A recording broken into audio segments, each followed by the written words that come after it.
So today is day 4 of progress. Today I only spent 2 hours working on it, and from last video I've got it upright so you can see it and understand the camper a little bit better. Here's how large the windows are.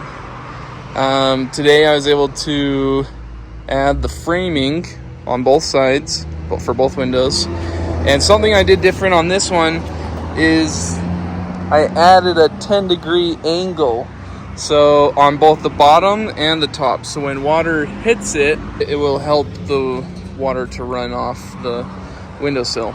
And of course you can see last night, actually, after I recorded the video for day 3, I spent another half hour and painted it gray after the white was able to dry.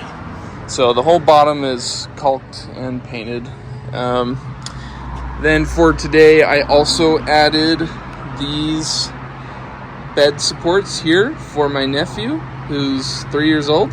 This will be the bed for him. It's 20 inches wide, 4 feet long, and he'll sleep this way while 2 other people can sleep this way with their feet going underneath the bed. I was able to get the window frames put in on both sides and put in the framing for his bed, cut it out, and do some sanding on the walls.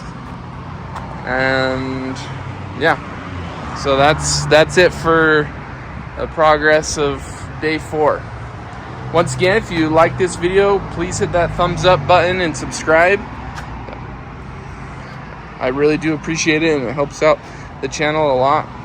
And I hope you have a wonderful day. Thanks for following me along on this new build.